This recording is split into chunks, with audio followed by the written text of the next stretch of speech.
మీ personal interviews మరియు వ్యాపార ప్రకటనల కొరకు ఈ నెంబర్ని సంప్రదించండి. నమస్తే, నేను మీ గోపి. వెల్కమ్ బ్యాక్ టు మనం టీవీ. ప్రస్తుతం మన ముందుకైతే ఒక జంట వచ్చింది. మమ్మల్ని ఒక పాస్టర్ మోసం చేశారు. సుమారు 20 లక్షల రూపాయల నుంచి 30 లక్షల రూపాయల మధ్య మమ్మల్ని ఒక పాస్టర్ మోసం చేశారు. మమ్మల్ని వాడుకున్నారు వాళ్ళ పనుల నిమిత్తం కోసం అని. సో ఆ పాస్టర్ కింద దాదాపు 3,000 మంది పైగా జనాలు అయితే ఆ పాస్టర్ ట్రాన్స్లో అయితే నిలిచిపోయడం జరిగింది. సో ఆ పాస్టర్ వచ్చరికి పెద్దాపురం పాస్టర్ అంట. సో అసలు ఏం జరిగింది, ఎందుకు మనల్ని ఆశ్రయించారని ఆ జంటని అడుగుదాం. దయచేసి నాకు న్యాయం కావాలి సార్. నేను అప్పుల పరంగా అప్పులు తీర్చలేదు సార్. ఇంకా నా ఓపిక లేదు సార్. ఇంకా ఎందుకంటే ఇప్పటికే మేము చాలా అప్పులు అయిపోయాం. మేము డబ్బు పరంగా నష్టపోయాం సార్. అప్పులు మేము తీర్చలేం సార్. నాకు ఎదిగిన కూతురు ఉంది సార్. 11 సంవత్సరాల పాప సార్. నాకు నేను పాపనే చదివించుకోనా, నా కుటుంబాన్ని నేను గెంటుకోనా. నా భర్త ఆటో డ్రైవర్ సార్. నేను మిషన్ కుట్టుకుంటాను. మేము ఈ అప్పులు అయ్యి మేము కట్టలేము సార్. ఇంకా 4 సార్లు సూసైడ్ అటెంప్ట్ చేసాం సార్. మేము వాళ్ళ దగ్గరికి ఎప్పుడు వెళ్ళినా సరే అండి, ఇప్పటికి ఈవెన్ సంఘం అంతా కూడా ఇది ఎవరిని అడిగినా చెప్తారండి, వాళ్ళ ముందు ఎవరు కూర్చోరు సార్. కూర్చోకూడదు కూడానండి. పాస్టరే కాదండి, వాళ్ళ ఇంట్లో పిల్ల ఎంత ఉన్నా సరే ఆ ఇంత పిల్ల ముందు కూడా ఎవరు కూర్చోకూడదు సార్. మేము ఒంగొంగి దండాలు పెట్టేవాళ్ళం సార్. వాళ్ళని ఎక్కడ మేము కింద నడిపించలేదు సార్. మేమే కాదు, సంఘమే కాదు, ఎవరైనా సరే వాళ్ళు వస్తుంటే ఒక క్లాత్ లేసి నడిపిస్తాం సార్. ఇది ఆ పరంజ్యోతి ఆమె వస్తుంటే క్లాత్ లేసి నడిపిస్తారు సార్. ఆవిడ ఎంత దూరం నడిపిస్తే అంత. మేము సంఘం అంతా నా ఇంటికి వచ్చేసారు సార్. నిన్ను చంపేస్తాం, నువ్వు డిలీట్ చెయ్యకపోతే మా మమ్మీ గారిని మా డాడీ గారిని నువ్వు ఫోన్ చూపిస్తావా, వీడియోస్ లో పెడతావా, నిన్ను చంపేస్తాం, నువ్వు వీడియోలు డిలీట్ చేయకపోతే నీ బతుకెంత, నువ్వెంత అని పెద్దాపురం నుంచి ఐపంగిడి గ్రామం దాకా వచ్చేసారు. మనము అసలు నుంచునే ఉండాలండి, లేదా మోకరించి ఉండాలి సార్. అంతే. అంతేగాని వాళ్ళ ముందు ఇలా ఫేస్ టు ఫేస్ కూర్చుని మాట్లాడేది అనేది ఎప్పుడూ ఉండదు సార్. ఇది ఒకటి కొత్త పదం సార్, మమ్మీలో ఉన్న దైవమా. అక్కడ ప్రార్థన ఇప్పుడు ఏసయ్యా అని ఎవరైనా ప్రార్థన చేస్తారు సార్. అలా కాదు సార్, ఇక్కడ మమ్మీలో ఉన్న దైవమా అని మెన్షన్ చేసి ప్రార్థన. 3,000 మందికి ఆమె దేవత. ఆమె మేరీ మాత. ఆమె సార్. మొత్తం డాన్సులు సార్, విపరీతమైన డాన్సులు అండి. సంఘం అంతా వేస్తారు సార్. పాడే పాటలుగా ఆమె వేస్తారు సార్. సంఘంలోనే అందరూ వేస్తారు సార్, పిల్లలతో సరే. అదంతా నిజంగానే వేస్తారా లేకపోతే ఎగురుతా ఉంటారా? నిజంగానే ఎగురుతారు సార్. ఒక కూలోడు అకౌంట్ నుంచి 76 లక్షలు ఎందుకు ట్రాన్సాక్షన్ చేస్తారు? ఫోన్ పే హిస్టరీ ఒకటే 44 లక్షల రూపాయలు వచ్చిందండి. 44 లక్షల రూపాయలు ఫోన్ పే హిస్టరీ వచ్చిందండి. వడ్డీలు కడతానే ఉన్నామండి. ఒకడికైతే నెలకు 32,000 కట్టివ్వండి వడ్డీ. అబ్బా, ఎంత? ఎన్ని లక్షలు? 5 లక్షల రూపాయలకండి. అంటే ఒకటమ్మా, మీరేం చదువుకున్నారు ఫస్ట్ ఆఫ్ ఆల్? నేను డిప్లొమా. మీరు? నేను ఇంటర్ చదువుకున్నారు, మీరు డిప్లొమా చేశారు. ఎవరో ఒక పాస్టర్ వచ్చి ఆమె ఒంట్లోకి దేవుడు వచ్చి ఇట్లా మీరు కాకినాడ వచ్చేసి జాబ్ మానేసి అనగానే మీరు ఎట్లా నమ్మేశారు వాళ్ళకి? నమస్తే, నేను మీ గోపి. వెల్కమ్ బ్యాక్ టు మనం టీవీ. ప్రస్తుతం మన ముందుకైతే ఒక జంట వచ్చింది. మమ్మల్ని ఒక పాస్టర్ మోసం చేశారు. సుమారు 20 లక్షల రూపాయల నుంచి 30 లక్షల రూపాయల మధ్య మమ్మల్ని ఒక పాస్టర్ మోసం చేశారు. మమ్మల్ని వాడుకున్నారు వాళ్ళ పనుల నిమిత్తం కోసం అని. సో ఆ పాస్టర్ కింద దాదాపు 3,000 మంది పైగా జనాలు అయితే ఆ పాస్టర్ ట్రాన్స్లో అయితే నిలిచిపోయడం జరిగింది. సో ఆ పాస్టర్ వచ్చరికి పెద్దాపురం పాస్టర్ అంట.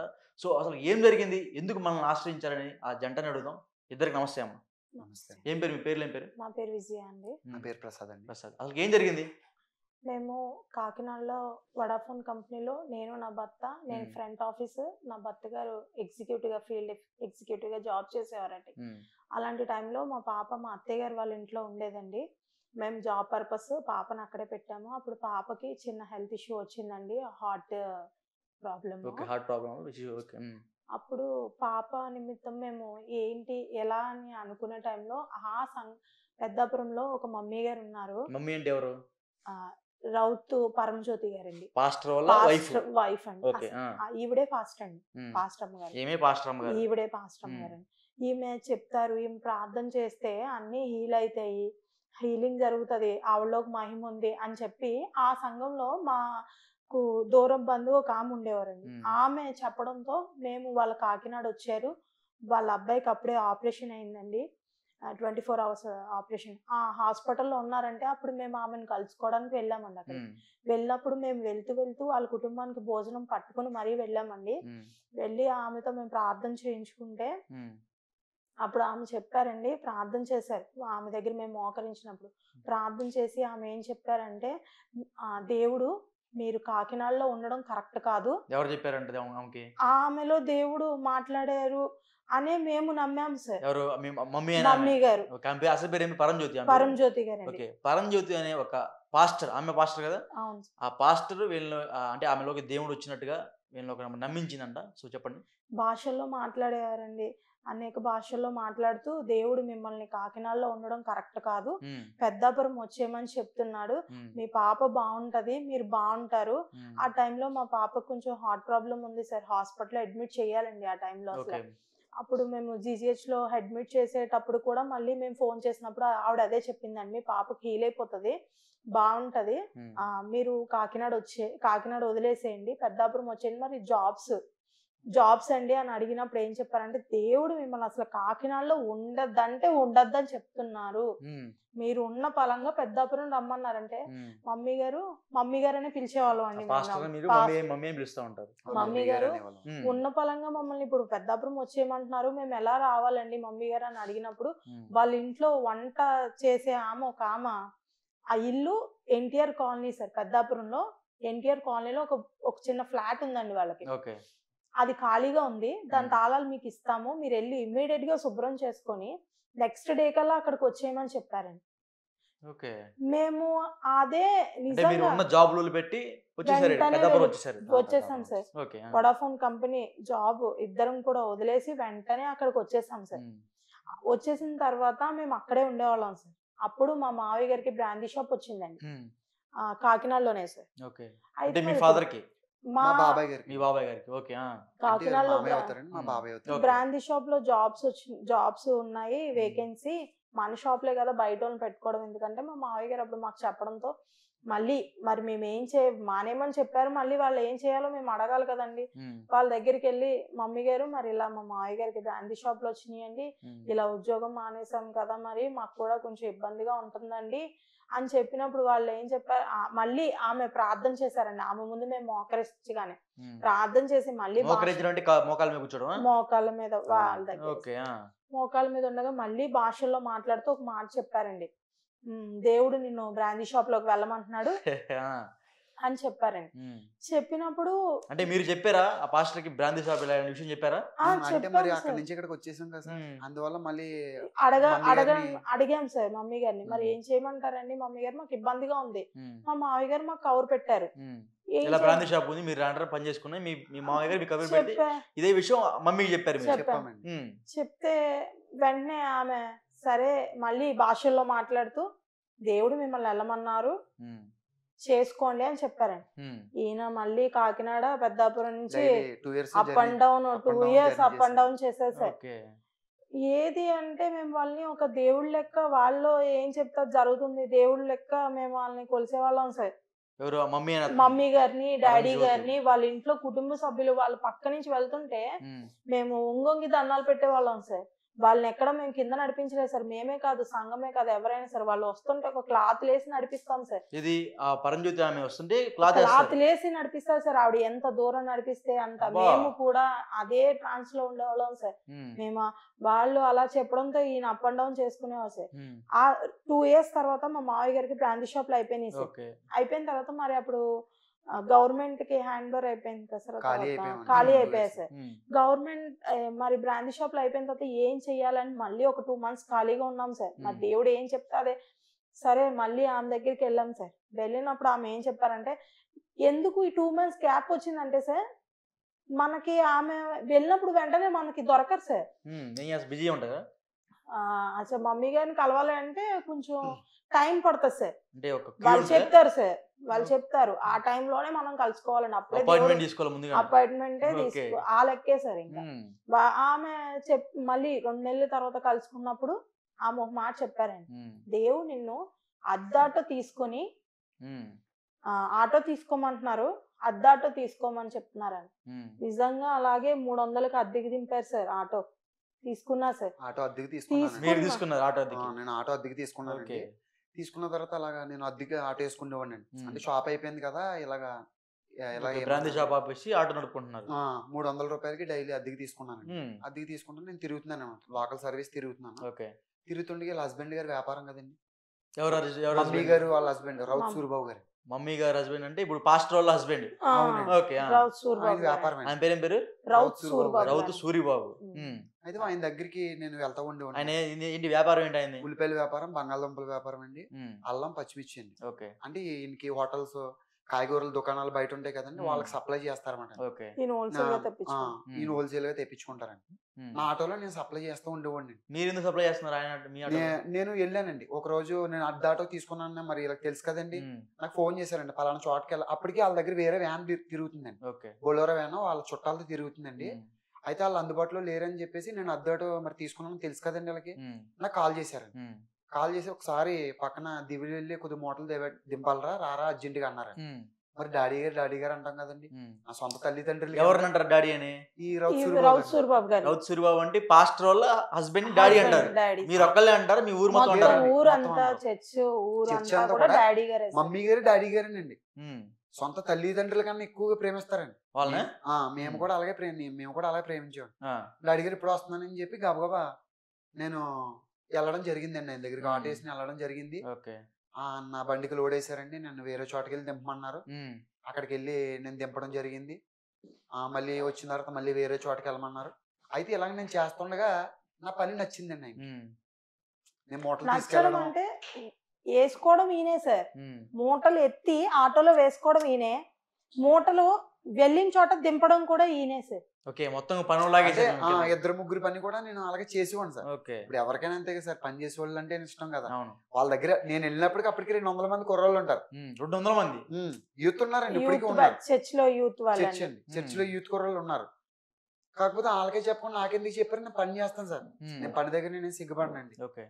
నా పని చూసారండి, చూసి నేను అలాగా కంటిన్యూ అయ్యాను సార్. ఆయన దగ్గర ఒక నెల 15 రోజులు అలాగ 2 నెలల వరకు నేను కంటిన్యూ అయ్యాను అద్దె బండిలో. ఈయన ఏమన్నారంటే, ఒరే డైలీ 300 రూపాయలు అద్దె అంటే మరి నెలకు 9,000 అయిపోతుంది, కొత్త ఆటో కొనేసుకుంటే 9,000 ఐదే కట్టుకుంటే ఆటో మిగులుతుంది కదా అని ఈయన డాడీ గారు సలహా ఇచ్చారండి. నాన్నగారు మీరు బాగా చెప్పారండి, కాకపోతే నా దగ్గర డబ్బులు లేవు, ఉన్న 50,000 ఏమో. అప్పటికే మా దగ్గర 1 lakh చీటీ ఉండేది సార్. చీటీ ఉండేది సార్ మా దగ్గర, మేము వేసుకున్నది జాబ్స్ చేసేవాళ్ళం కదా సార్. ఆ చీటీలో ఒక 50,000 వాళ్ళ ఇంట్లో, ఇప్పుడు మేము ఉంటున్నాము, ఇల్లు ఇప్పించారు కదా సార్, ఆమెకి ఆ చీటీలోంచి 50,000 ఇప్పించారు సార్ మా ద్వారా. ఆవిడకి ఏదో అవసరం అయితే మాకు అద్దె లేకుండా పాస్టర్ ఇంట్లో వంట చేస్తున్నా ఇల్లు ఇప్పించారు కదా సార్ మాకు, ఆమెకు 50,000 ఇప్పించారు సార్ మాతో. ఆవిడకి 50,000 ఇవ్వడం వల్ల మా దగ్గర ఉన్న డబ్బులు లేవు. ఆ విషయం నేను చెప్పానండి. 50,000 ఎందుకు ఇచ్చారు మీరు? ఇంటి మీద అద్దె లేకుండా 750 రూపాయలు అద్దె అండి, మనం 50 రూపాయలు 50,000 ఇచ్చేవండి ఆవిడకి, అద్దె లేకుండా ఇచ్చామంట. ఆవిడ ఏదో కష్టంలో ఉన్నారంటే, మేము కష్టంలో ఉన్నాం అనుకున్నప్పుడు, కాకపోతే ఆవిడ కష్టం అనేటప్పటికి చీటీ ఉంది కాబట్టి ఇచ్చామండి. ఈయనేమో ఇలాగన్నారండి, తీరా చూస్తే మన దగ్గర డబ్బులు లేవు. నాన్నగారు నా దగ్గర డబ్బులు లేవండి అంటే, సరే అయితే సాయంత్రం మీ ఆమెను తీసుకుని ఇంటికి రా అన్నారు వాళ్ళ ఇంటికి. అప్పుడు నేను అంటున్నాను, నా భార్యను తీసుకుని వెళ్ళడం జరిగిందండి. వెళ్ళే వరకు కూడా నాకు ఈయన ఇలా చేస్తారని తెలియదు, నేను అనడం జరిగింది. ఈ మాట అంతా చెప్పిన తర్వాత డబ్బులు లేవన్న తర్వాత సాయంత్రం మీ ఆమెను తీసుకుని రారా అన్నారండి. మేమేమనుకున్నాం అంటే మా 50,000 మాకు ఇప్పించేస్తారేమో, ఆవిడ దగ్గర ఉన్నాయి కదండి వాళ్ళ ఇంట్లో అనుకున్నాం. కానీ మేము వెళ్ళాము, వెళ్ళేటప్పటికి ఆయన ఏమన్నారంటే, అమ్మాయి మీ అబ్బాయి మీ ఆయన ఇలాగా అడ్డాటో తిప్పుతున్నారు కదా, దానివల్ల 9,000 నష్టపోతుంది. మేము వాళ్ళ దగ్గరికి ఎప్పుడు వెళ్ళినా సరే అండి, ఇప్పటికి ఈవెన్ సంఘం అంతా కూడా ఇది ఎవరిని అడిగినా చెప్తారండి, వాళ్ళ ముందు ఎవరు కూర్చోరు సార్, కూర్చోకూడదు కూడానండి. పాస్టరే కాదండి, వాళ్ళ ఇంట్లో పిల్ల ఎంత ఉన్నా సరే ఆ ఇంత పిల్ల ముందు కూడా ఎవరు కూర్చోకూడదు సార్. మనము అసలు నుంచునే ఉండాలండి, లేదా మోకరించి ఉండాలి సార్, అంతే. అంతేగాని వాళ్ళ ముందు ఇలా ఫేస్ టు ఫేస్ కూర్చుని మాట్లాడేది అనేది ఎప్పుడు ఉండదు సార్. మేము ఇలాగే వాళ్ళ రూమ్ లో ఉన్నా సార్, రూమ్ బయట మేము ఉన్నామండి. మేము మాట్లాడుతున్నప్పుడు ఆయన చెప్పారండి, ఇలా ఇలా కదా, నేను పని చేస్తాను, ఇంకెలాగో అద్దె లేకుండా దాని మీద ఉంటున్నారు కాబట్టి నేను ఇప్పుడు ఒకళ్ళ దగ్గర ఒక 50,000 తీసుకుని ఇప్పిస్తాను, ఆ 50,000కి వడ్డీ ప్రతి నెల మీరు కట్టేయాలి, ఆ 50,000 పట్టుకెళ్ళి మీరు ఆటో తీసుకోండి అన్నారు.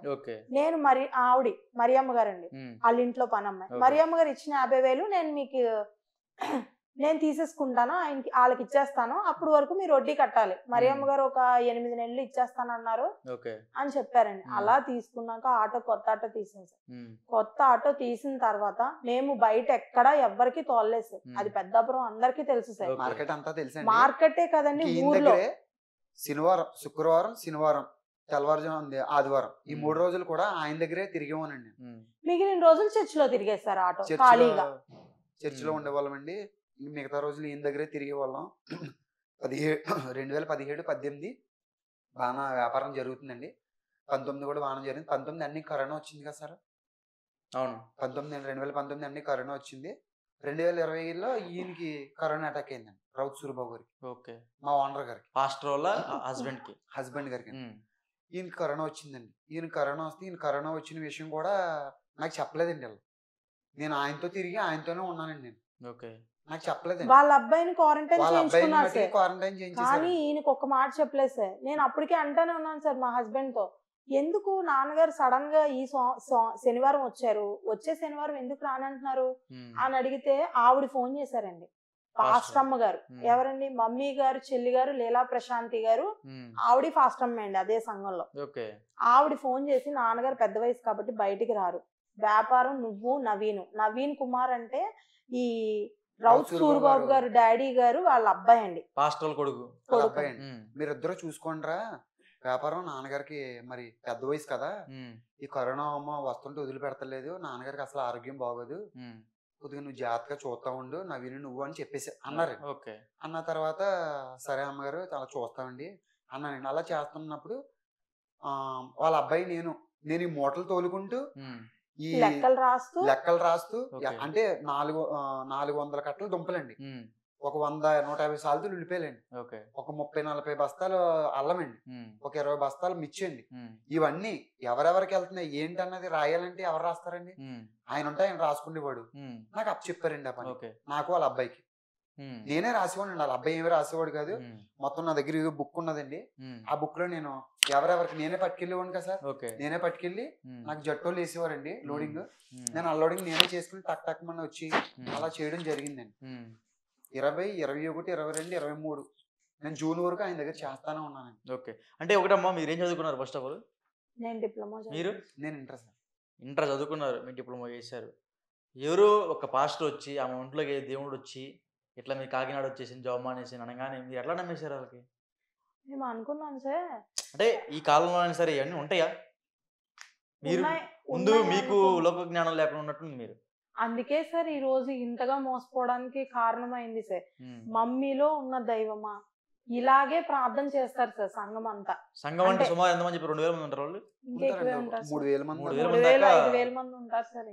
ఆ 3,000 మందిని వాళ్ళు ఒక ట్రాన్స్ లో తీసుకెళ్లారు. ట్రాన్స్ లోకే తీసుకెళ్లారు సార్. లేకపోతే సార్ ఇప్పుడు మీరు అన్నట్టే మామూలుగా ఇంత ఎడ్యుకేటెడ్ పర్సన్స్ అయ్యుండి ఇన్ని తెలిసిన వాళ్ళు, ఇంత ధైర్యం ఉన్న వాళ్ళు సడన్ గా అలా మారిపోవడానికి, మా ఫ్యామిలీ అంతా కూడా వెల్ ఎడ్యుకేటెడ్ సార్. మా ఫ్యామిలీ అంతా కాకినాడ మాది ప్రాపర్ సార్. మా నాన్నగారు కౌన్సిలర్ సార్, ఎక్స్ కౌన్సిలర్. మా నాన్నగారు ఇప్పుడు చనిపోయారు సార్, ఇప్పుడు మా అత్తగారు వాళ్ళు ఉంటున్నారండి ఆ ప్లేస్ లోని కౌన్సిలర్ గా. మా తాతయ్య చైర్మన్ చేశారు సార్.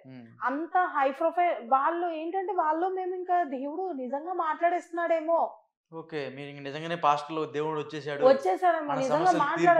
తీరిపోతాయి అన్నట్టుగా మీరు భావించి వాళ్ళ కింద పని చేస్తున్నాం సార్. ఇంత ఇది ఒకటి కొత్త పదం సార్, మమ్మీలో ఉన్న దైవమా. అక్కడ ప్రార్థన ఇప్పుడు ఏసయ్యా అని ఎవరైనా ప్రార్థన చేస్తారు సార్, అలా కాదు సార్. ఇక్కడ మమ్మీలో ఉన్న దైవమా అని మెన్షన్ చేసి ప్రార్థన 3,000 మందికి ఆమె దేవత, ఆమె మేరీ మాత, ఆమె సార్ మొత్తం. అయితే ఇప్పుడు ఇలా వ్యాపారం చేయించుకునేవారు సార్, బిజినెస్ అప్పచెప్పారు సార్. ఎవరైనా ట్రాన్స్ లో లేరనుకోండి సార్, ఒక ఆటో డ్రైవర్ ఆటో పని చేసుకుంటూ వ్యాపారం నడిపించుకుంటూ మళ్ళీ బయట నుంచి డబ్బులు తీసుకొస్తూ మళ్ళీ ఇదంతా మళ్ళీ ఎవరెవరికి అకౌంట్స్ లో వేయాలో చేసేవారు సార్. ఈ కోవిడ్ టైంలో కొంచెం టైమింగ్స్ చేంజ్ అవుతూ ఉండేవి కదా సార్, మార్చుతూ ఉండేవారు. ఆ టైంలో ఒకవేళ రొటేషన్ అవ్వలేదు అనుకోండి సార్, ఇప్పుడు లోడ్ పంపిస్తారు సార్ ఎవరైనా మనకి. లోడ్ పంపించినప్పుడు ఆ అమౌంట్ వీక్ లో వేసేయాలి సార్ వాళ్ళకి, వారానికి ఒకసారి వేసేయాలి సార్ పార్టీ వాళ్ళకి. మళ్ళీ నెక్స్ట్ వీక్ రాదు కదా సార్. ఇప్పుడు మేము శుక్రవారం, శనివారం, ఆదివారం చేసేవాళ్ళం సార్. వాళ్ళకి సోమవారం నుంచి బుధవారం మధ్యలో అమౌంట్ వేసేయాలండి. ఓకే. ఇప్పుడు ఇలాగా ఈ శుక్రవారం శనివారం వచ్చి సాల్తీలకి నెక్స్ట్ సోమవారం నుంచి బుధవారం మధ్యలో 3 రోజుల్లో అమౌంట్ వేయాలి సార్. వేయకపోతే మరి నెక్స్ట్ వీక్ సరుకు రాదు కదా సార్. ఇలాగే ఇదంతా జరుగుతుండే సార్. ఒక టైంలో డబ్బులు కొంచెం బయట నుంచి వసూలు అయ్యాయి కాదు సార్ కోవిడ్ టైంలో. వసూలు అవ్వలేనప్పుడు ఈయన వెళ్ళి అడిగారు సార్ ఆ విషయం. సార్ నేను భార్యని పోని నాకు కూడా ఈయన ఎంత ట్రాన్స్ లో ఉన్నారంటే అండి, ఒక టైంలో అంటే ఈ విషయాలన్నీ బయటకు వచ్చిన తర్వాత ఒక టైంలో ఈయన సూసైడ్ చేసుకున్నప్పుడు అప్పుడు నేను సూసైడ్ చేసుకున్నారు మీరు? అవును సార్. అంటే 2020 పాస్టర్ వాళ్ళు మీరు సూసైడ్ చేసుకుంటే వాళ్ళ అబ్బాయే కాపాడాడు సార్. వ్యాపారం అంతా చేస్తున్నాం సార్. 4 ఇయర్స్ నుంచి ఎంతో నమ్మకంగా చేస్తున్నాం. ఓకే. ఈ సడన్ గా 2023 జూన్ లో ఫోన్ చేసి నేను బయట ఉన్నాను సార్. అప్పుడు నేను మా అక్క వాళ్ళ గృహప్రవేశం నేను అక్కడికి వచ్చాను. గృహప్రవేశానికి రావడం జరిగింది. అక్కడికి వచ్చినప్పుడు ఫోన్ చేశారండి. సడన్ గా ఫోన్ చేశారు నాకు. ఎక్కడ ఉన్నారా అన్నారు. నేను అలాగే మరి బయట ఉన్నాను అంటే నాకు అకౌంట్స్ అప్ చెప్పే అన్నారు. అకౌంట్స్ అప్ చెప్పేసి అన్నారండి. అలాగేనండి అప్ చెప్పేస్తాను అన్నానండి. అకౌంట్ అప్ చెప్పేమన్నప్పుడు అప్ చెప్పేస్తాను నేను అన్నాను. మరి ఎక్కడికక్కడ మరి బాకీలు ఉండిపోయినాయండి. నేను బయట నుంచి తెచ్చిన డబ్బు ఉండిపోయింది. ఇప్పుడు బయట నుంచి మీరు సుమారు ఎన్ని లక్షల రూపాయలు తెచ్చారండి? 22 లక్షల రూపాయల వరకు నేను బాకీలు తెచ్చాను సార్. ఈ మాట అంటుంటే వాళ్ళు ఏమంటున్నారు అనుకుంటున్నారు, ఈ హై ప్రొఫైల్ వీళ్ళ హై ప్రొఫైల్ అట. వీళ్ళ హై ప్రొఫైల్ ఎవరిది? రౌత్ సూరిబాబు గారు వాళ్ళది. నేను కుబేరుణ్ణి అని అడుగుతున్నాడు సార్ ఆయన ఒక్క విషయం సార్. ఇది ఏమైందంటే ఈ బిజినెస్ నడుపుతున్నప్పుడు కొంచెం అమౌంట్ తక్కువ వచ్చేది సార్. అమౌంట్ తక్కువ వచ్చినప్పుడు నాన్నగారు అమౌంట్లు ఎలా వేయాలండి, మరి కొంచెం అమౌంట్ తక్కువ వస్తుంది మీరేమో వాళ్ళకి వేసేయమంటున్నారు అని చెప్పి అడుగుతున్నారండి. అంటే ఊరే నేనేమో హాస్పిటలైజ్ ఉన్నాను. నిజంగానే ఆయన హాస్పిటలైజ్ అయ్యారు సార్. ఎలా అంటే కోవిడ్ తర్వాత వెంటనే 2 times ఊపిరితిత్తుల ఆపరేషన్ అయిందండి. దాని తర్వాత వెంటనే మళ్ళీ ఓపెన్ సర్జరీ జరిగింది సార్. ఈ 4 సంవత్సరాలు ఆయన సిక్ అయ్యే ఇంట్లోనే ఉన్నారు సార్. బయటికి రాలేదు సార్ కోవిడ్ తర్వాత నుంచి. నాన్నగారు ఎలా అంటే ఊరే మీరు బయట నుంచి ఏమైనా డబ్బు తెచ్చేస్తా ఉండండి, మరి నాకు చూస్తే ఇలా అయిపోయింది, వ్యాపారం ఆగకూడదు. నేను ఒక్కనే కాదండి. మీరు నాన్నగారు అనమాకండి, పాస్టర్ అని చెప్పండి, జనాలకు అర్థమైంది. పాస్టర్ అని చెప్పండి. ఈ పాస్టర్ అండేదానికన్నానండి పెద్దాపురం అయినా ఎవరైనా సరే నాన్నగారు డాడీ గారు అంటేనే అందరికీ అర్థం అవుద్దండి. చాలా అందరూ ఈవెన్ మార్కెట్ లో కూడా డాడీ గారు అని అంటారు సార్. డాడీ గారు అని వాళ్ళ అబ్బాయి నేను ఇలాగా మరి పార్టీ వాళ్ళకి డబ్బు సరిపెట్ల పోయే వాళ్ళు. పార్టీ అంటే మీ సరుకు పంపించే వాళ్ళకండి. సరిపెట్ల పోయే వాళ్ళమండి డబ్బు. మరి నాన్నగారు ఇదిగోండి మీరు ఏమో ఇంత తీసేయమంటున్నారో ఇక్కడ చూస్తున్నాం మీ అమౌంట్లు రాలేదంటే కొద్ది బయట నుంచి తీసుకొచ్చి చెయ్యండి రా, మళ్ళీ మార్చుకుందాం మనం. మీరు మట్టికి వ్యాపారం ఆగిపోతే మనం బ్లాక్ అయిపోతాం, బయట మన డబ్బు ఉండిపోద్ది, మళ్ళీ నా డబ్బు అంతా బయట ఉండిపోద్ది అంటే ఆయన చూసుకున్నారండి. అది మేము గమనించుకోలేకపోయాం. ఇప్పుడు సపోజ్ మేము ఎక్కడి నుంచి తెచ్చేస్తామండి బాబు, మేము వేయలేము అనేసి ఊరుకున్నాను అనుకోండి, అక్కడ ఆయన వ్యాపారం ఆగిపోద్దండి. అంతకు ముందు వారం చేసిన లక్షల రూపాయలు డబ్బు అంతా బయట ఉండిపోద్ది కదండి. ఆ ఆలోచనతో ఆయన వాళ్ళ అబ్బాయిని నన్ను ఎలాగ అనేవారండి. వాళ్ళ అబ్బాయిని ఏమేం చేసేవాళ్ళం, మాకు దొరికినట్టుగా ఇద్దరం కలిపి తెచ్చేసేవాళ్ళం అండి. ఎంత తెచ్చారు సుమారు? మేము అలా బిట్ల కింద 22 లక్షల రూపాయల వరకు తెచ్చింది సార్. వాళ్ళ అబ్బాయి ఒక 30-40 తెచ్చారు సార్. వాళ్ళ అబ్బాయి కూడా అప్పులు అయిపోయారండి. అయితే ఇప్పుడు పెద్ద మనుషుల్లో పెడుతున్నప్పుడు వాళ్ళ అబ్బాయిని ఎంటర్ చేయట్లేదండి. ఇక్కడ వాళ్ళ అబ్బాయిని ఎంటర్ చేయకుండా పెద్ద మనుషులు తీసుకొచ్చి ఎమ్మెల్యేల ద్వారానో చైర్మన్ల ద్వారా మాట్లాడించి పోలీస్ వ్యవస్థను కూడా ఒక మూటలు మోసుకోవడానికి వెళ్ళామంట కదా నువ్వు, 20 రూపాయలు మూట మోసుకోవడానికి 22 లక్షల రూపాయలు నీకు ఎవడిచ్చాడని ప్రశ్నిస్తున్నారండి నన్ను వీళ్ళందరూ. అర్థమైంది సార్? 22 లక్షల రూపాయలు నీకు ఎవరిచ్చారని అడుగుతున్నారండి. 22 లక్షల రూపాయలు నేను ఒకసారి తేలేదండి. అది 2020 మొదలుకుని 2023 వరకు కూడా 50,000 వారానికి ఎంత అవసరం అయితే అంత 50,000, 1,00,000, 2 లక్షలు అలాగా ఈ 4 సంవత్సరాల్లో డబ్బు తెస్తానే ఉన్నామండి. వడ్డీలు కడతానే ఉన్నామండి. ఒకటికైతే నెలకు 32,000 కట్టివ్వండి వడ్డీ. అబ్బా ఎంత! 5 లక్షల రూపాయలకండి. అది కూడా నా దగ్గర ఎక్సెల్ షీట్ ఉందండి. అది ఎస్పీ ఆఫీస్ గారికి నేను ఎస్పీ గారు కంప్లైంట్ ఇచ్చాను సార్. అది కూడా ఎందుకు ఇచ్చామంటే సార్, ఈయన ఇలా మొండి దెబ్బలాట ఆడాడండి. నాకు రూపాయి సంబంధం లేదు అంటే ఈ వ్యాపారం అప్ చెప్పామన్నా వ్యాపారం అప్ చెప్పాను కదా సార్. మరి ఇదిగోండి మరి ఇదంతా బాకీలు బయట ఉండిపోయినంటే నాకు సంబంధం లేదే, అదంతా నువ్వు తెచ్చుకున్నావు, నువ్వు చేసుకున్నావు, నాకు రూపాయి ఇవ్వాల్సిన సంబంధం లేదని చేతులు దులిపేసుకున్నాను. పాస్టర్ చేతులు ఎత్తేసాడు. ఎత్తేసిన తర్వాత సార్ ఎన్నిసార్లు మేము ఎంతో మంది పెద్ద మనుషుల దగ్గరికి వెళ్ళాం సార్. వెళ్ళిన ప్రతిసారి ఏమంటున్నా తెలుసా సార్, నువ్వు కూలి పనికి వెళ్ళావంట కదా వాళ్ళ దగ్గరికి. సరే సార్ మేము కూలోళ్ళం, కూలి పనికే వెళ్ళాను సార్, నేను ఒప్పుకుంటాను. వాళ్ళు పిలిస్తేనే కదా సార్ నేను వెళ్ళాను. సరే అది కూడా పోనీ నేను పిలవలేదని వాళ్ళు అబద్ధం ఆడితే మనం ఏం చేయలేం సార్. ఒక కూలివాడు మామూలుగా సార్ 20 రూపాయలు మూటలు మోసే కూలోడు ఇంత పని ఏముంది సార్ అసలు? కూలోళ్ళకి ఎందుకు సార్ ఈ లెక్క అంత అసలు? ఇప్పుడు 20 రూపాయలు మూట మోసుకుంటాకి వెళ్ళినాడు, ఆ 20 రూపాయలు మూటతోనే వచ్చేస్తాడు కదా. ఈ లెక్కలన్నీ ఎందుకు సార్ అసలు? ఈ లెక్కలన్నీ ఎందుకు సార్ అసలు? ఈ మాట పక్కన పెట్టినా ఒక కూలోడు అకౌంట్ నుంచి 76 లక్షలు ఎందుకు ట్రాన్సాక్షన్ చేస్తారు? ఫోన్ పే హిస్టరీ ఒకటే 44 లక్షల రూపాయలు వచ్చిందండి. 44 లక్షల రూపాయలు ఫోన్ పే హిస్టరీ వచ్చిందండి. ఒక కూలోడు అన్నారండి వాళ్ళు, డిపార్ట్మెంట్ తో కూడా అదే చెప్తున్నారండి వాళ్ళు. పోలీస్ కూడా అదే చెప్తున్నారు. నువ్వు కూలోడు అంట కదా, నువ్వు కూలోడు ఎలాగ ఇంత తెచ్చావంటే ఎలా నమ్ముతాను? ఎవరన్నారు ఈ మాట? మొన్న 5వ తారీఖుని మా కొవ్వూరు పిఎస్ లో ఉన్నారు. కొవ్వూరు పిఎస్ లో పెట్టారు సార్. పెడితే ఎస్ఐ గారు లేరండి. ఏదో చిన్న డిస్కషన్ అయ్యి అక్కడ 144 సెక్షన్ ఏదో విధింటే అక్కడికి వెళ్ళారు. వాళ్ళ పెద్దలు మా పెద్దలు మాట్లాడుకోమన్నారండి. మాట్లాడుకుంటే వాళ్ళ పెద్దలు మా పెద్దలు మాట్లాడుకుంటున్నారు, ఏదో జరుగుతుందండి. కేసు ఫస్ట్ ఎవరు పెట్టారు మీ మీద? నేనే ఫస్ట్ వాళ్ళే పెట్టారు. ఎందుకు పెట్టారు? ఏమైందంటే సార్, ఇలా చేశారు కదా సార్, నేను డబ్బులు అడుగుతుంటే ఇలా చేసినా సార్, సంవత్సరం నుంచి 10 మనుషుల దగ్గర తిరుగుతుంటే ఇలా అవుతుంది సార్.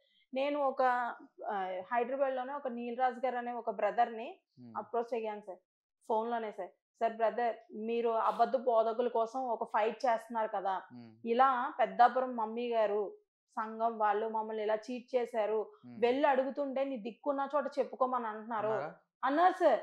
ఇప్పుడు ఇంత ట్రాన్సాక్షన్ ఇదంతా వాళ్ళ సంఘానికి తెలుసు సార్, వాళ్ళకి తెలుసు సార్, కానీ వాళ్ళు బైబిల్ పట్టుకుని బోధిస్తున్నారు, అదే నోటితో అబద్ధం చెప్తున్నారు సార్. ఇంకేం చెప్తాం సార్? అంటే వాళ్ళ అబద్ధం ఆడినట్టు ఒకవేళ నేను అబద్ధం ఆడొచ్చు సార్.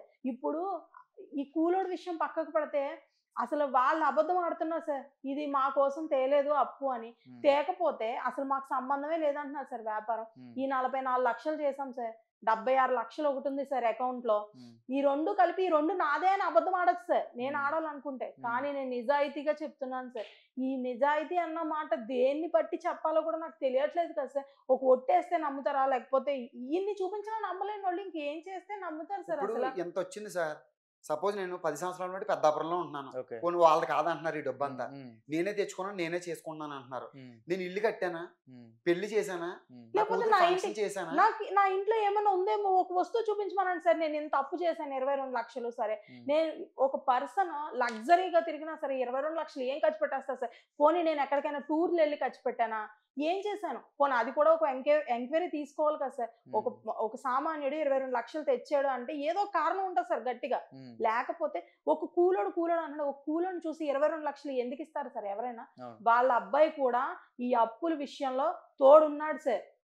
ఇప్పుడు ఇద్దరం కలిపే చేసామండి అప్పులకి. ఇప్పుడు ఏంటంటే వాళ్ళు ఏంటంటే వీళ్ళ వెనకాల ఎవరో లేరు, మన వెనకాల చాలా మంది ఉన్నారు, మనం అంతా ఇప్పుడు మన మీద బేస్ అయ్యి రాజకీయాలు కూడా ఉన్నాయి. ఒక్కసారి సార్ మొన్న 5వ తారీఖున నేను ఆగస్టు 26వ తారీఖున 28వ తారీఖున ఎస్పీ ఆఫీస్ లో కంప్లైంట్ పెట్టాను సార్. వాళ్ళు నా మీద 27ని పెట్టారండి. నీలరాజు గారు 26ని యూట్యూబ్ లో వీడియో అప్లోడ్ చేశారు సార్. 27న వాళ్ళు నా దగ్గరికి వచ్చేసారు సార్ వెంటనే. మీ వీడియో నీలరాజు అప్లోడ్ చేశారు, చెప్పారు సార్. జనాలకు చెప్పగానే అందులో వీళ్ళు సంఘంలో చేసిన తప్పులు ఇది బైబిల్లో ఉందా, ఇప్పుడు ఈ మమ్మీలో ఉన్న దైవమా అనేది బైబిల్లో ఎక్కడా లేదు సార్. అయితే ఆ విషయాన్ని ప్రశ్నించారండి నీలరాజు గారు. డాన్సులు సార్, విపరీతమైన డాన్సులు అండి, సంఘం అంతా వేస్తారు సార్. ఆమె వేస్తారు సార్, సంఘంలోనే అందరూ వేస్తారు సార్ పిల్లలతో. సరే, నిజంగానే ఎగురుతారు సార్. అయితే ఆ వీడియో నీలరాజు గారికి నేను చూపించాను సార్. అదే విషయాన్ని ప్రశ్నించారండి. ఒక యవ్వన పిల్లల్ని మీరు డాన్సులు వేయించడం ఏంటి, ఆడవాళ్ళని కూడా ఇలా డాన్సులు వేయించడం ఏంటి, అవి మళ్ళీ మీరు వీడియోస్ తీసుకుని దగ్గర పెట్టుకోవడం ఏంటి, ఇది తప్పు కదా, ఇది బైబిల్లో ఎక్కడ ఉంది డాన్సులు వేసినట్టు అని ఆయన ప్రశ్నించారనండి. 27వ తారీఖున నేను మా సొంతూరు వచ్చేసాను సార్. వీళ్ళు ఇలా దిక్కున్న చోట చెప్పుకో, ఏం చేస్తావో చేసుకొని భయపడ్డాం సార్. మమ్మల్ని చాలా రకాలుగా బాధలు పెట్టారండి. పెద్దాపురంలో వాళ్ళ దగ్గర మేము మానేసిన తర్వాత సంవత్సరం ఉన్నాను సార్ నేను ఒక చోట ఇంట్లోనే. అక్కడ మమ్మల్ని ఎంత టార్చర్ పెట్టారు తెలుసా సార్. చిన్నప్పుడు పెద్దప్పుడు అందరు అప్పులోళ్ళకి ఇల్లు చూపించి మరి ఇంటి అడ్రస్ కి చూపించి ఇంటికి తీసుకొచ్చి దేబెట్టివ్వరండి. అది కాకుండా మా ఆయన గారిని సార్ ఈ 5,50,000 అతనికి మా ఆయన గారిని కిడ్నాప్ చేయించేసారు అతనితో. ఆ కేసు పెద్దాపురం ఎస్ఐ ఇప్పుడు ఉన్న స్టిల్ ఎస్ఐ గారు కాకుండా పాత ఎస్ఐ గారికి కూడా తెలుసండి. అప్పుడే నేను ఎస్పీ ఆఫీస్లో కంప్లైంట్ పెట్టాను సార్. ఇలా అధిక వడ్డీ తీసుకుంటూ తిరిగి నా భర్తను కిడ్నాప్ చేసి డబ్బులు ఇస్తే గానీ వదలని అంటున్నారు అని చెప్పి కేసు పెట్టాను సార్. అది కూడా అప్పుడు ఆ స్టేషన్ లో ఎస్ఐ గారు న్యాయం చేశారు సార్ నాకు. ఏమన్నారంటే, అప్పుడు జగన్ గారి పరిపాలన అండి అది. ఆ టైంలో స్పందన ఉంది కదా సార్, స్పందన కూడా వెళ్ళి పెట్టానండి. 8 రూపాయలు వడ్డీ 100కి, వారానికి 100కి 8 రూపాయలు వడ్డీ చొప్పున తీసుకుంటున్నారు. తీసుకుని తిరిగి 1 నెల వడ్డీ ఆగేటప్పటికి నా భర్తను కిడ్నాప్ చేశారు. ఇది కరెక్ట్ కాదండి, నాది తప్పు, ఇది తప్పని మీరు చెప్పండి అని చెప్పి నేను ఎస్పీ గారిని కలిసినప్పుడు ఎస్పీ గారు నాతో డైరెక్ట్ గా మాట్లాడి ఆయన చాలా బాగా స్పందించారండి. నిజంగా ఆయన చేతులు జోడించి దండం పెట్టాలండి.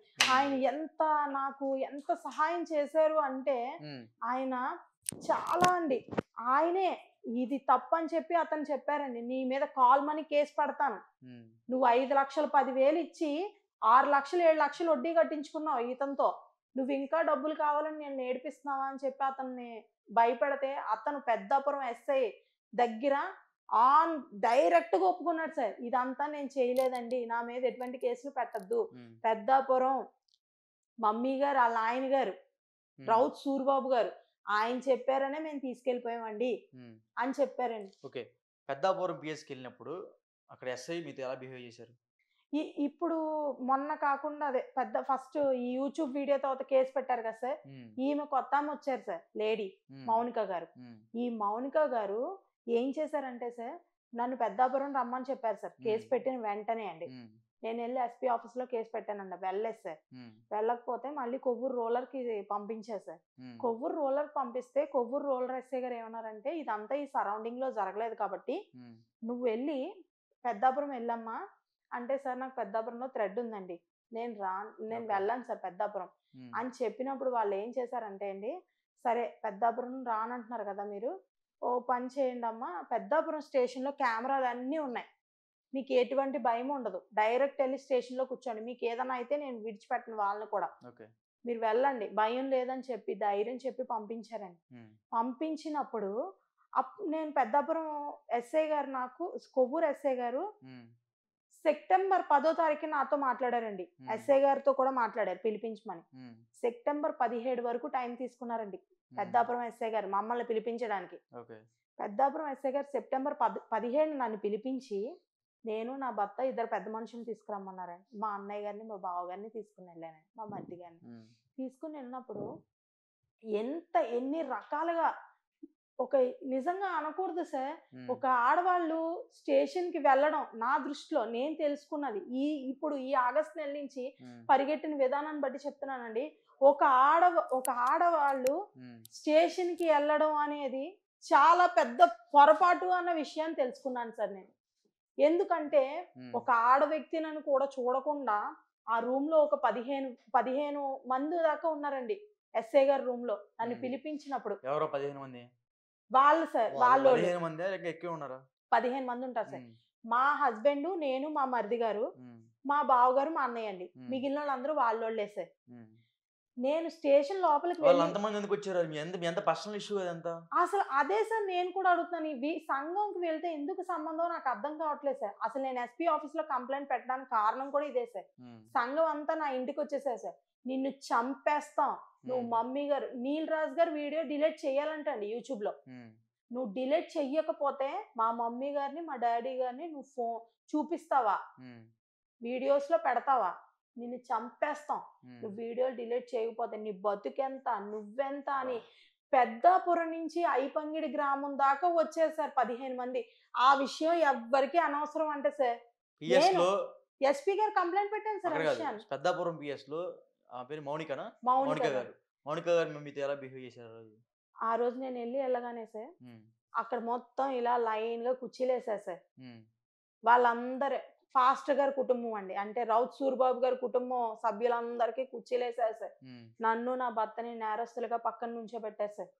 నుంచోబెట్టి మౌనిక గారికి నేను పెట్టిన కంప్లైంట్ విషయం వదిలేశారు సార్. నేను దేవని పెట్టానంటే కంప్లైంట్, వీళ్ళు నా పెద్దాపురం నుంచి పంగిడి రావాల్సిన కారణం ఏంటి, యూట్యూబ్ నీల్ రాజు గారిది, నీల్ రాజు గారు డిలీట్ చేయాలి.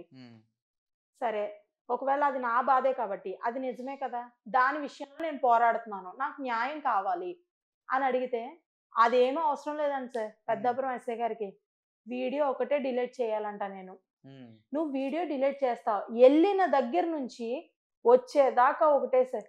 మమ్మల్ని స్టేషన్ లోపలికి ఫోన్లు పట్టుకెళ్ళినవ్వలేదు సార్. లోపల ఎస్ఐ గారి రూమ్ లోకి వాళ్ళందరూ ఫోన్స్ తెచ్చుకున్నారు సార్. అది అంటే వాళ్ళు హై ప్రొఫైల్ కాదు సార్, కాబట్టి వాళ్ళని కూర్చోబెడతారు సార్, ఏమన్నా చేస్తారు సార్. ఒకటే సార్, వాళ్ళతో ఎంతో కూల్ గా మాట్లాడుతున్నారు సార్. నన్ను మాత్రం నిన్ను బొక్కలో వేస్తాను, నిన్ను బొక్కలో వేస్తాను సార్. నాకు పోలీస్ వాళ్ళ మీద ఏం కోపం లేదు సార్, బాధ ఉంది సార్. ఎందుకంటే ఒక ఆడదాన్ని కదా సార్, అంతమంది మగోళ్ళలో నువ్వు బొక్కలు వేస్తాను బొక్కలు వేస్తాను బొక్కలు వేస్తాను అని ఒక 20-25 టైమ్స్ యూజ్ చేశారు సార్ అదే మాట. నువ్వు దీన్ని అర్జెంట్ గా తీసుకెళ్ళి లోపలే. బయట ఉన్న కానిస్టేబుల్ సార్, దీని నోరుగా నిలబడింది అనుకో తీసుకెళ్లి లోపలేసే. దీని నోరుగా నిలబడింది అనుకో అర్జెంట్ గా స్టేషన్ లో ఉన్న కేసులన్నీ దీని మీద ఫైల్ చేసి లోపలేసే. అంటే నిజంగా అన్నా సార్, ఒక్క మాట చెప్పనా సార్, ఉంది సార్. ఒక్క మాట, నేను సార్ హ్యూమన్ రైట్స్ కి వెళ్దాం అనుకున్నాను సార్. మనం ఆమె మీద మీరు చెప్పిన మొత్తం కరెక్ట్ అయితే అక్కడ సీసీ ఫోటో చూద్దాం చెప్తున్నారు కదా,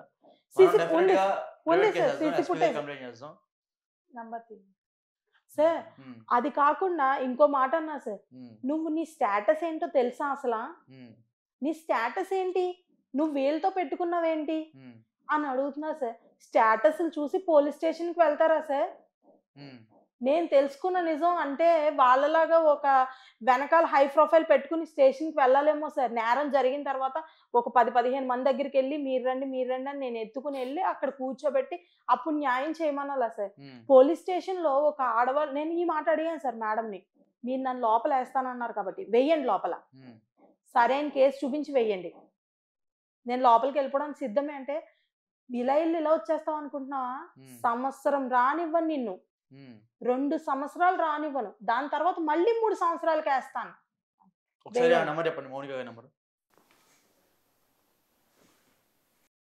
అంజుబాబు గారు ఉన్నారు సార్ ఇందులో, ఒక్కసారి సార్. వాళ్ళ అల్లుడు గారు అంజుబాబు గారు ఉన్నారు సార్, పాస్టర్ గారు అల్లుడు అంజుబాబు గారు కానిస్టేబుల్ సార్. ఒక్క నిమిషం అంతా మాట్లాడదాం.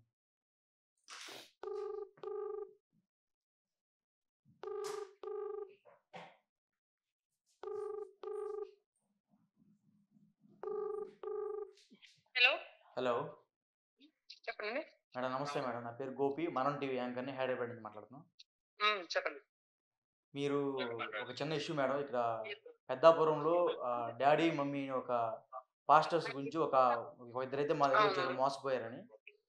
సో వాళ్ళు మీ స్టేషన్కి వచ్చినప్పుడు వాళ్ళతో మీరు నెగ్లిజెన్సీగా మాట్లాడారంట, నిజమేనా?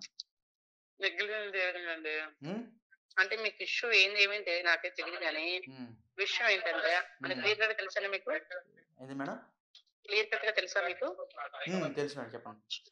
నాకు తెలిసినంత వరకు ఈ మమ్మీ చర్చిలో ఉన్న ఇది ఎవరైతే పాస్టర్ గారు ఉన్నారో ఆ పాస్టర్ గారి హెల్త్ బాగోపడం వల్ల ఆయన చేసే వ్యాపారాన్ని ఇతనికి ఇచ్చినట్టు. ఇతనికి ఇచ్చినప్పుడు ఏం జరిగింది, అమౌంట్ లైవ్ లో ఉన్నానా, మరి నాకు అలా ఎందుకు, నేను పోలీస్ డిపార్ట్మెంట్ అలా ఎందుకు? మరి కాదు మేడం, జనాలు తెలియదు కదా, ఇప్పుడు మీ ఎమ్మెల్యే గారు సపోర్ట్ కూడా, ఇప్పుడు ఎమ్మెల్యే గారితో మాట్లాడతాం, మీరు ఏమని పోలీస్ స్టేషన్ లో బొక్కలు వేస్తామని చెప్పారంట. మీరు మీ ప్రైవేట్ కేసు చేస్తాం, ఇప్పుడు మీరు కోట్ల పడతారు కదా. దేని గురించి ఏం జరిగిందో మీరు ఒక్క నిమిషం మేడం, మీరు మీకు శాలరీ చెప్పిన తర్వాత కాదు, చెప్పండి చెప్పిన తర్వాత చెప్పండి. విడిగా మాట్లాడితే బాగుంటుంది, అలా మాట్లాడితే కరెక్ట్ కాదు కదా. చెప్పండి. ఊళ్ళో ఉన్నాను పైగా. చెప్పండి. ఒకసారి లైవ్ అనేది ఆపేసి క్లియర్ చెప్పిన తర్వాత ఓకే, నేను చెప్పిన అవునో కాదు తెలుసుకుని మాట నాకేం ఇష్టం లేదు. నేను చేసి తప్ప ఒప్పాలని నేను మాట నాకు ఎన్నో విషయం దాంట్లో. ఓకేనా? చెప్పండి. మళ్ళీ చైనా మరి అయితే ఫోన్ చేసి చేస్తారా? Okay madam, okay. సో మనమైతే ప్రస్తుతం అయితే మేడంతో మాట్లాడాము. మేడంతో లైవ్లో ఉండగానే మళ్ళీ చేస్తాం, బయట ఉన్నాం, మళ్ళీ మంచిగా మాట్లాడదాం అని చెప్తున్నాం మేడం. సరే, వాళ్ళకైతే తప్పు మేడం మీరు చేసింది. ఎందుకంటే పోలీస్ స్టేషన్కి వచ్చినప్పుడు పేదలు వస్తారు, మధ్యతరగతులు వస్తారు, ధనవంతులు కూడా వస్తారు, వాళ్ళ సమస్యలు పట్టుకు మీ దగ్గరకు వస్తారు. మీకు ఇచ్చే శాలరీ ప్రతి ఒక్క రూపాయి మా దగ్గర నుంచి జిఎస్టీ తీసుకొని వసూలు చేసి మీకు ఇచ్చే శాలరీలే ఆ డబ్బులు. సో డెఫినెట్గా మీరు ప్రజలకు లోబడి ప్రజలతో పనిచేయాలి. ప్రజలకి సమస్య వస్తే మీరు అండగా నిలబడాలి తప్ప డబ్బున్న వాళ్ళకి ఒక రకంగా, డబ్బులు లేని వాళ్ళకి ఒక రకంగా అయితే చూస్తాం. ఇది చాలా తప్పు. సో ఇంకా చెప్పండి. ఆ మేడం అలా మాట్లాడిన తర్వాత నువ్వు మ్మ్. వీడియో డిలీట్ చేయకపోతే మ్మ్. నీ మీద 80 కేసులు ఉన్నాయి ఇక్కడ. ఉమ్, 80 కాగితాలు రాశారు. 80 కాగితాలు నీ మీద ఇప్పుడే ఎఫ్ఐఆర్ ఫైల్ చేస్తాను. ఉమ్, 80 కాగితాలు బయటికి తీయండి. 80 మంది హ్యాండ్ రైటింగ్ ఒకటే ఉంటది. ఉమ్, ఆ 80 కాగితాలు ఒకళ్ళే రాశారు. వాళ్ళ చర్చిలో ఉన్న అనుచరులు రాశారు. ఉమ్, ఈ 80 కాగితాలు ఒక Okay. పర్సనే రాశారు. ఉమ్, ఒకే హ్యాండ్ రైటింగ్ ఉంటది, ఒకే పెన్ ఉంటది. అలా లేకపోయినట్టయితే ఈ 80 కాగితాలు ఇప్పుడే చింపి బయట పడేయాలి మేడం. ఉమ్, లేదు డిఫరెంట్ హ్యాండ్ రైటింగ్స్ ఉన్నాయా, కేసు ఫైల్ చేయండి, ఉమ్, దాన్ని లోపల వేయండి. ఉమ్, ఒకసారి ఆ కాగితాలు తీసి నాకు చూపించండి. నా మీద 80, ఇప్పుడు నేను స్టేషన్కి వెళ్ళాను సార్, 80 కాగితాలు నాకు చూపించాలి కదా సార్, నా మీద కేసు ఫైల్ అయిన కాగితాలు. ఉమ్. అవేమి బయటికి మళ్ళీ అలాగ అడిగినందుకు కోపడ్డారండి ఆవిడ. మళ్ళీ మళ్ళీ ఎస్ఐ గారు. నీకు నిన్ను- చూపించాలా, ఏం చూసి రెచ్చిపోతున్నావు అన్నారు. నువ్వేం చూసుకుని రెచ్చిపోతున్నావే, అసలు ఏంటి నీ వెనకాల ఎవరున్నారు? ఆవిడ లెగిసిపోయి వెంటనే ఏం చూసి లెగిసిపోయారు సార్. రెచ్చిపోయావు అని. అసలు నాకు అక్కడ ఒకటే అర్థం కాలేదు సార్. ఇప్పుడు ఆవిడ ఒక స్త్రీ, ఈవిడ ఒక స్త్రీ. ఇప్పుడు మగోళ్ళు అంటే వేరేగా ఉంటుంది సార్. ఒక స్త్రీ అయి ఉండి ఆవిడ అక్కడ కనీసం స్త్రీకి ఇవ్వాల్సిన గౌరవం కూడా అక్కడ ఆవిడ ఏ మేడం గారు ఈ ఇవ్వలేదు. అని మాట్లాడు సార్. ఏ ఈ ఇప్పుడు అంటూ. రెస్పెక్ట్ లేకుండా మాట్లాడు. నిజంగా ఆమె ఒంటి మీద యూనిఫామ్ చూసి నేను గౌరవించాను సార్. ఇప్పుడు మామూలుగా ఒక ఆడవాళ్ళు దెబ్బలాడుకుంటే చాలా అసేభ్యంగా ఉంటుంది సార్.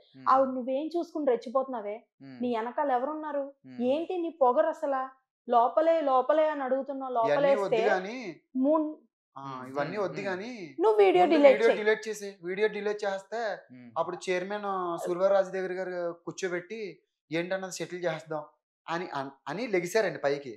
లెగిసి మళ్ళీ మా మిస్సెస్ అన్నారు, దేనికి డిలీట్ చేయాలి మేడం, అసలు వచ్చిన కానించి వీడియో అని పెట్టుకున్నారు, వీడియో అని పట్టుకున్నారు, వినరా, వీడియోలో నేను చెప్పింది కూడా ఉన్నది కదా, అది మీరు విన్నారా అని అడిగిందండి. వినాల్సిన పని ఏం లేదు, వీళ్ళు చెప్తున్నారు కదా, డిలీట్ చేయ ముందు వీళ్ళ ఫ్రేమ్ పోతుంది నీ వల్ల అని అడుగుతున్నా. స్టేటస్ ఏంటి అసలు, వాళ్ళ స్టేటస్ ఏంటి, వాళ్ళతో నీకేంటి, నువ్వు అసలు ఎవరితో పెట్టుకుంటున్నావు నీకు తెలుసా? ఈ అనేసి- ఎస్ఐ మేడం ఇలా మాట్లాడితే నాకు చాలా నచ్చలేదు సార్. నేను వెంటనే స్టేషన్ లో 5 నిమిషాలు కూడా నిలబడకుండా బయటకు వచ్చేసాను సార్. బయటికి వచ్చేసి ఇంటికి వచ్చేసిన తర్వాత కొవ్వూరు ఎస్ఐ గారికి, మీరు నన్ను వెళ్ళమన్నారు, నాకు ఇలాంటి అన్యాయం జరిగింది, ఇలాంటి మాటలు మాట్లాడారు నన్ను మీ ఎస్ఐ గారు అని చెప్పడానికి వెళ్తే ఆ సార్ అక్కడ లేదు సార్. ఒకటే వాళ్ళు ఎమ్మెల్యే మాట చెప్పి తప్పించుకొని వస్తున్నారు పక్కకి. తర్వాత ఇప్పటికి నేను ఆగస్టు 28 నుంచి వాళ్ళని మొన్న నవంబర్ 5వ తారీఖు ఒక్కసారి రప్పించగలిగాను సార్. ఓకే, ఏ పాస్టర్ పాస్ట్ గానే రప్పిస్తే సార్, ఎస్ఐ గారు లేరు సార్ కొవ్వూరులో. లేనప్పుడు ఒక స్టేషన్ కి మనల్ని ఎస్ఐ పిలిచినప్పుడు మనం ఆయనకి రిప్లై ఇచ్చి కదా సార్ వెళ్ళాలి.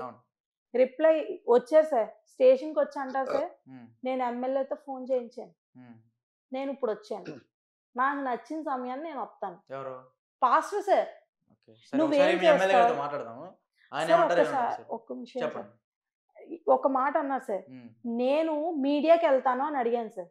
మీడియాకి వెళ్తాను, నాకు ఇక్కడ న్యాయం జరగకపోతే అంటే, మీడియా వెళ్ళు, నువ్వు ఒక్కరోజు కనిపించేలా చేస్తాను, తర్వాత నీ బొమ్మ కనబడకుండా చేయగలిగే స్టేటస్ నాకు ఉంది అన్నారు సార్. అయితే నేను సీఎం గారి దగ్గరికి వెళ్తాను అన్నాను సార్. సీఎం పవన్ కళ్యాణ్ గారి దగ్గరికి వెళ్తానంటే, పవన్ కళ్యాణ్ గారి దగ్గరికి వెళ్తాను పిఠాపురం అంటే ఏమంటున్నా తెలుసా సార్, నువ్వు పవన్ కళ్యాణ్ దగ్గరికి 100 మందినో 200 మందినో వేసుకొస్తావు, నేను ఒక 10,000 మందినో ఒక 500 మందినో వేసుకొస్తాను, నిన్ను చూస్తాడా పవన్ కళ్యాణ్, నన్ను చూస్తాడా అని అడుగుతున్నారు సార్. నిజంగా అలాగే చూస్తారా సార్ అంటే తెలియదు.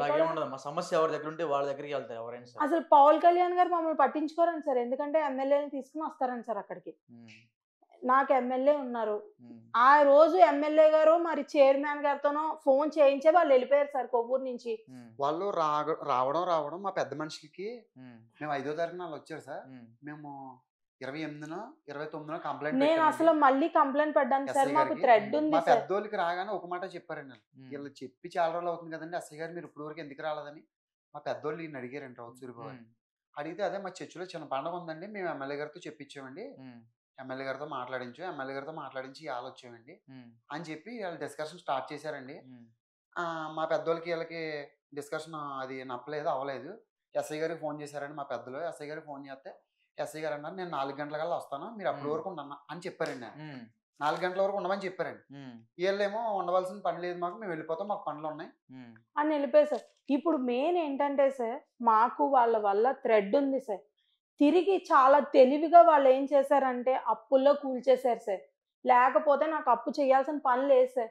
అసలు నాకెందుకు, ఇప్పుడు నేను ఒక బ్యూటీషియన్ సార్, మిషన్ కుట్టుకుంటాను, బోటిక్, నా భర్త ఆటో డ్రైవరు. మేము ఎంత హెచ్చుకి వెళ్ళిపోయినా సరే ఎక్కడ ఒక 22 లక్షలు తెచ్చి మేము ఏం చేసామనేది చూపించమానండి సార్. పోనీ అదైనా పర్వాలేదు సార్. ఏంటి దీన్ని ఏమంటారు, ఒక కూలోడు అస్తమాను ఇదే మాట సార్. కూలోడు ఫోన్ నుంచి ఎందుకు ఇంత ట్రాన్సాక్షన్ చేశారు, అప్పు తెమ్మన్న వాళ్ళు సార్, మమ్మల్ని పాడు చేసిన వాళ్ళు సార్. ఇంకా ఇంకా ఇంకా ఇంకా ఇంకా ఇంకా అలాగే మమ్మల్ని బాధపడుతున్నారు సార్. మాకు న్యాయం కావాలి సార్. మాకు థ్రెడ్ ఉంది సార్ వాళ్ళ వల్ల. విపరీతమైన భయం పడుతున్నారు సార్. ఇప్పుడు కరుణ బేబీ అన్న ఆమె డాడీ గారికి ఒక కుమార్తె సార్, 4వ అమ్మాయి. ఆ అమ్మాయి వాళ్ళ ఆయన గారు ఉద్యోగం చూపించి, నిన్ను చంపించేస్తాను, నేను చంపించిన విషయం నీ మొగుడు ఎలా చచ్చిపోయాడో కూడా ఆధారాలు లేకుండా చేయగలను అని చెప్తుంది సార్. అంత ధైర్యంగా స్టేషన్ లో అలాంటి స్టేట్మెంట్స్ ఇస్తున్నప్పుడు కూడా పోలీసు వాళ్ళు అడగరు సార్. ఆ మాటకి లేదు సార్. ఒక సామాన్యుడు పోలీస్ స్టేషన్ కి వెళ్తే న్యాయాలు జరగవు అని నాకు ఈ 4 నెలల నుంచి తెలుసుకున్నాను సార్. ఇప్పుడు వాళ్ళందరూ ప్రతిసారి ఎమ్మెల్యే గారు, చైర్మన్ గారు, ఎమ్మెల్యే గారు సార్. హలో సార్, నమస్తే సార్, రాజప్ప గారు. నమస్కారం. నా పేరు గోపి అండి, హైదరాబాద్ నుంచి, మనం టీవీ యాంకర్ అండి. చెప్పండి. ఇది పెద్దాపురంలో ఒక ఇష్యూ జరిగింది, మీకు ఐడియా ఉందా సార్? అది ఏదండి? ఇది పెద్దాపురంలో 2 పాస్టర్స్ కలిసి ఒక జంటనైతే మోసం చేశారు, సుమారు 30 లక్షల దాకంట. ఎప్పుడండి? ఎప్పుడు జరిగింది అది? రౌతు సూరిబాబు అంటే ఆయన పేరు. నాకు ఐడియా లేదండి. రౌతు సూరిబాబు అంటే వాళ్ళందరూ మీ పేరు చెప్పి పోలీస్ స్టేషన్ లో కూడా సేమ్. ఒకసారి అంటారా? చెప్పండి. నా కాన్ఫిడెన్స్ వాళ్ళందరూ నా పేరు చెప్తారు. నాకు సబ్జెక్టే తెలియదు అసలు. నాకు ఏమో చెప్తే నేను సాల్వ్ చేయమంటారు. సూరిబాబు గారు కాల్ చేశారు. చైర్మన్ సూరిబాబు రాజు గారు మీకు కాల్ చేశారంట. చైర్మన్ గారు ఎవరు? నాకు చేయలేదే. ఆయన పేరే వాడుతున్నారు సార్. నాకు సబ్జెక్ట్ తెలియదు. సరే, ఒకటి సార్ చిన్న విషయం. వీళ్ళు ఏంటంటే పెద్దాపురంలో ఉంటారంట. ఎవరు? నాకు నా దగ్గర రమ్మని నేను మాట్లాడుతున్నాను. నేను సెటిల్ చేయకపోతే ఒకటి వెళ్ళాలి, కానీ నాకు తెలియదు కదా, విషయం తెలియదు. ఓకే, ఒక్క నిమిషం. మా తరపు నుంచి, మా ఛానల్ తరపు నుంచి, సుమన్ టీవీ అది మొత్తం కలిపి మాట్లాడుతున్నాం అండి, ఆల్ మీడియా ఛానల్స్ తరపు నుంచి. సో ఇప్పుడు వీళ్ళు మా దగ్గర సమస్యతో వచ్చారండి. ఏంటంటే అది ఒక పాస్టర్ అమ్మ ఇద్దరు కలిసి మాకు 30 లక్షల రూపాయల దాకా మోసం చేశారు, మమ్మల్ని వాడుకున్నారు. మమ్మల్ని 30 లక్షల రూపాయలు అప్పుల్లో కుదేసి ఇప్పటికి కూడా మా మీద కేసులు పెడుతున్నారు. మమ్మల్ని చంపడానికి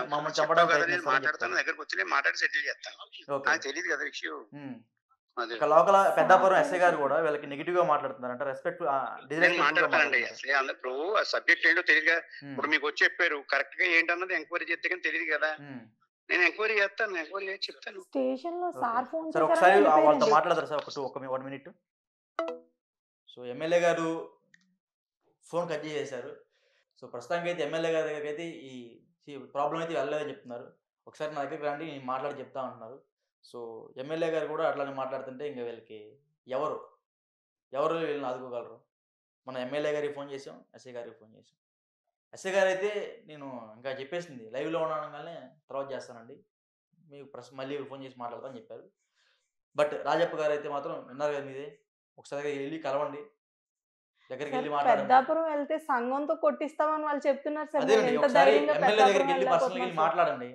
ఎమ్మెల్యే వెళ్ళి మీకు తెలిసే ఉంటుంది అదే ఊర్లో కాబట్టి, ఒకసారి వెళ్ళి మాట్లాడండి, మీ ప్రాబ్లం మొత్తం ఆయనతో చెప్పండి. ఇప్పుడు నేను మాట్లాడినా కదా, నెంబర్ ఇస్తారు ఇప్పుడు ఎమ్మెల్యే గారికి, వెళ్ళి మాట్లాడండి. ఇట్లా హైదరాబాద్ నుంచి వచ్చామండి, పలానా సార్ ఇచ్చారని చెప్పండి, వెళ్ళి మాట్లాడండి, మీ సమస్య ఆయనతో క్లియర్ చేయండి. సరే, ఇప్పుడు ఓటులతోని న్యాయాలు జరుగుతాయా సార్? ఒక్క విషయం సార్, వాళ్ళు స్టేషన్ లో నా వెనకాల 10,000 మంది ఓట్లు, ఇప్పుడు ఎమ్మెల్యే గారికి అసలు విషయం తెలియదు అంటున్నారు సార్. ఈ చైర్మన్ గారు, ఎమ్మెల్యే గారు ఫోన్ చేస్తేనే పెద్దాపురం ఎస్ఐ గారు వాళ్ళని పంపించారు సార్ ఆ రోజు. మరి వీళ్ళు తెలియదు అంటే ఇంకేం చెప్తాం సార్? ఇప్పుడు ఒక ఎస్ఐ దగ్గరికి మనం వెళ్తాం సార్, ఎస్ఐ వెళ్ళిపోమన్నప్పుడు వెళ్ళాలి కదా సార్, మనం ఒక తీర్పులో కూర్చున్నప్పుడు. అలా కాకుండా ఎమ్మెల్యే గారితో ఫోన్ చేయించారు కాబట్టే కదా సార్ వాళ్ళు వెళ్ళిపోయారు అక్కడి నుంచి. సార్ తెలియదు అంటున్నారు సార్. మరి ఇంకప్పుడు ఎవరి దగ్గర ఇక్కడే మాట మారిపోతుంది సార్. అంటే ఆయనకి అసలు ఈ స్టోరీ తెలియదు అంటున్నారు. నేను పెద్ద కొవ్వూరు ఎస్ఐ గారికి కొవ్వూరు 5వ తారీఖున సార్, అది 5వ తారీఖుని కొవ్వూరు మొన్న 5వ తారీఖు సార్. నేను 4 గంటలకు వస్తానండి, 4 గంటలకు వచ్చే వరకు మీరు ఉండండి, ఉంటే వాళ్ళ మీద ఏంటి కూర్చోబెట్టి మా ఎదురుగుంటనే ఫోన్ చేశారు సార్ ఎమ్మెల్యే గారికి. మా ఎదురుగుంటనే చైర్మన్ గారు. ఎస్ఐ గారు ఎవరు చేశారు? వీళ్ళకి మా పెద్ద మనిషి చేశారండి. మా పెద్ద మనిషి అక్కడ ఏమైందని మా పెద్ద మనిషి ఫోన్ చేశారు ఎస్ఐ గారికి. సరే అక్కడ తేలట్లేదు, ఇది వీళ్ళు ఒప్పుకోవట్లేదు, మా వాళ్ళు చాలా నష్టపోయి ఉన్నారని మా పెద్ద మనుషులు మాట్లాడినప్పుడు ఎస్ఐ గారు ఏమన్నారంటే, నేను 4 గంటలకల్లా వచ్చేస్తానండి, మీరు ఉండండి, వాళ్ళు కూడా ఉండమనండి. అంటే వాళ్ళు వెంటనే రిప్లై, మేము ఉండవండి, మాకు పనులు ఉన్నాయి అని చెప్పేసి వెంటనే ఎమ్మెల్యే గారి పేరు చెప్పి అటు నుంచి అటు ఎస్ఐ గారికి ఫోన్ చేయించారు. ఎస్ఐ గారికి ఎమ్మెల్యే గారు దేంటి చైర్మన్ గారు ఎవరో ఫోన్ చేశారు సార్. వాళ్ళిద్దరులో ఎవరో చేశారు కాబట్టి ఎస్ఐ గారు వాళ్ళని వెళ్ళిపోమన్నారు సార్. నేను ఒక మాట అమ్మ మీ ముందే మాట్లాడు ఎమ్మెల్యే గారితో. ఆయన ఏమన్నారంటే, ఈ సమస్య నా దగ్గరికి రండి, నా పేరు చాలా మంది వాడుకుంటా ఉంటారు, ఒకసారి వాళ్ళ నా దగ్గర పంపించండి, నేను మాట్లాడతానని ఆయన ఫోన్ పెట్టేశారు. మీరు మీ ముందే చేశారు. అవునండి. ఒకసారి వెళ్ళి కనుక్కోండి, మీ బాధ ఎంత చెప్పండి, అప్పుడు కాకపోతే దీన్ని మనం ఇంకా ఎక్స్ట్రీమ్కి తీసుకెళ్దాం. అది మీకు ఓవరాల్గా మీకు న్యాయం ఏం కావాలో ఒకసారి చెప్పండి సార్. మేము డబ్బు పరంగా నష్టపోయాం సార్, అప్పులు మేము తీర్చలేం సార్. నాకు ఎదిగిన కూతురుంది సార్, 11 సంవత్సరాల పాప సార్. నాకు నేను పాపనే చదివించుకోనా, నా కుటుంబాన్ని నేను గెంటుకోనా, నా భర్త ఆటో డ్రైవర్ సార్, నేను మిషన్ కుట్టుకుంటాను. మేము ఈ అప్పులు అయ్యి మేము కట్టలేం సార్. ఇంకా 4 సార్లు సూసైడ్ అటెంప్ట్ చేసాం సార్. 4 సార్లులోని ఈయన్ని వాళ్ళ కొడుకే ఒకసారి కాపాడాడు సార్. వాళ్ళ సంఘంలో వాళ్ళు ఒకసారి నేను సూసైడ్ చేసుకున్నట్టు వచ్చి కాపాడాడు సార్. వాళ్ళకు కూడా తెలుసు సార్, కానీ చచ్చిపోతే చచ్చిపోనే, మాకు సంబంధం లేదు అన్నట్టుగా వాళ్ళు ఉన్నారు సార్.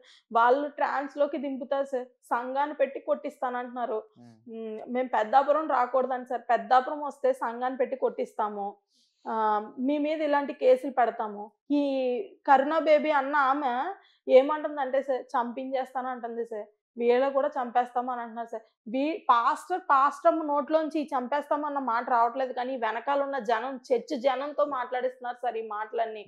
అది కాకుండా వీళ్ళు ఇంకా మా మీద ఇలాంటి ఫేక్ ఎలిగేషన్స్ అలా ఇంకా ఇప్పటికీ చర్చిలో మైకులు పట్టుకుని అనేక చోట్ల మా కోసం ఇటువంటి ఎలిగేషన్స్ పెడుతున్నారు సార్. దయచేసి నాకు న్యాయం కావాలి సార్. నేను అప్పుల పరంగా నేను అప్పులు తీర్చలేదు సార్, ఇంకా నా ఓపిక లేదు సార్ ఇంకా. ఎందుకంటే ఇప్పటికే మేము చాలా అప్పులు అయిపోయాం సార్. ఆ 17 లక్షలకి ఇప్పటికీ వడ్డీలు కడుతున్నాను సార్. నేను కట్టలేను సార్. అలాగే నాకు థ్రెడ్ ఉంది సార్, చంపేస్తాను. మాట్లాడే ఎస్ఐ గారితో మళ్ళీ ఇంకోసారి మాట్లాడతా. మీరు వెళ్ళి ఒకసారి ఫస్ట్ ఎమ్మెల్యే గారితో పర్సనల్గా వెళ్ళి మాట్లాడండి, ఇంటికి వెళ్ళండి, నెంబర్ ఇస్తే వెళ్ళేటప్పుడు ఇట్లా జరిగింది ఇలా చెప్పండి, నేను మీ బాగా చెప్పండి ఆయనతో. అప్పటికీ కాకపోతే దీన్ని వేరే రకంగా చేద్దాం, పర్సనల్గా ఒక లాయర్ని పెట్టి చేద్దాం దీన్ని. మీరు మాత్రం భయపడకుండా ఇంటికి వెళ్ళి ప్రశాంతంగా రేపు పొద్దున ఎమ్మెల్యేని మీట్ అయ్యే పని అయితే మీ కార్యక్రమం చేయండి, సరేనా? మీరైతే బాధపడమాకండి, అప్పులన్నీ తీరుతాయి, మీకు రావాల్సినవి కూడా డెఫినెట్గా వస్తాయి, వచ్చేలాగా మేము చేస్తాం, ఓకేనా? ఓకే, నమస్తే అండి.